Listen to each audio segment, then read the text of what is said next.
ጤና ይስጥልኝ ወደ ላይቭ ስቶክ ቻናላችን እንኳን በሰላም መጡ።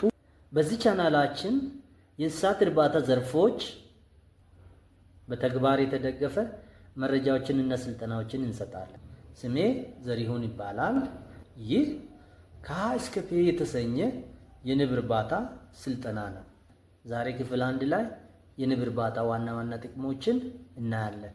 እንግዲህ ንቦች ሲባሉ ብዙዎቻችን ወደ አእምሮአችን ሊመጣ የሚችል ማር ሊሆን ይችላል። ነገር ግን የንብ ማነብ ከማር ባሻገር ለጤናችን፣ ለኢኮኖሚያችን እንዲሁም ለተፈጥሮ ሚዛን ጥበቃ ያለው ጥቅም ሰፊ ነው። የመጀመሪያውና ትልቁ የንብ አገልግሎት የግብርና ምርት ማሳደግ ነው። ንቦች የአበባ ዘር በማስተላለፍ ወደር የሌላቸው ሰራተኞች ናቸው። የግብርና ምርት መጠን እንዲጨምርና ጥራቱም የተሻለ እንዲሆን ያደርጋሉ። ስለዚህ ንብ ያለበት አካባቢ የግብርና ምርት ይበዛል ማለት ነው። ሁለተኛ፣ የንብ ውጤቶች ለጤና ያላቸው ፋይዳ ነው። ማር የተፈጥሮ መድኃኒት ነው። በሽታ የመከላከል አቅምን ይገነባል፣ ቁስልን ያክማል። ለሳልና ለጎሮሮ ህመም መድኃኒት ነው።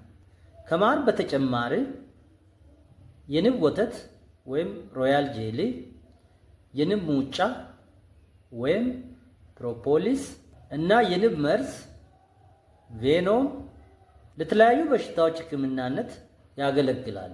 ንብ ማነብ እነዚህ ተፈጥሯዊ ምርቶችን በቤታችን እንድናገኝ ይረዳናል ማለት ነው። በሶስተኛ ደረጃ የኢኮኖሚ ጥቅም እናነሳለን። ንብ ማነብ አነስተኛ መሬትና ውስን ካፒታል የሚጠይቅ አትራፊ የሥራ ዘርፍ ነው። ማር ብቻ ሳይሆን ሰምና ሌሎች የንብ ውጤቶችን በመሸጥ ቋሚና ተጨማሪ ገቢን መፍጠር ይቻላል።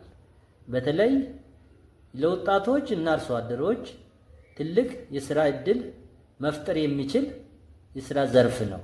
በአራተኛ ደረጃ የአካባቢ ጥበቃ እናያለን።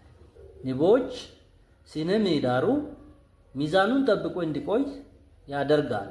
ንብ አናቢዎች ለንቦቻቸው የአበባ ምንጭ የሆኑትን ዛፎች ስለማይቆርጡ ብዝሃ ሕይወትን ለመጠበቅ ትልቅ ሚና አላቸው። በአጠቃላይ ንብ ማነብ ራሳችንን እየጠቀምን ተፈጥሮንም የምንደግፍበት ድንቅ ተግባር ነው።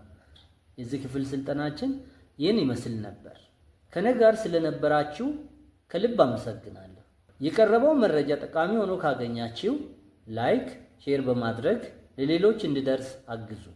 ለዚህ ቻናል አዲስ የሆናችሁ ሰብስክራይብ በማድረግ ቤተሰቡ ግልጽ ያልሆነ ሐሳብ ካለ በኮሜንት አስቀምጡ። የሚቀጥለው ክፍል ሲለቀቅ ወዲያውኑ እንዲደርሳችሁ የደወል ምልክቷን መጫን እንዳትረሱ። በሌላ አስደሳች ቪዲዮ እስከምንገናኝ በሰላም ቆዩ።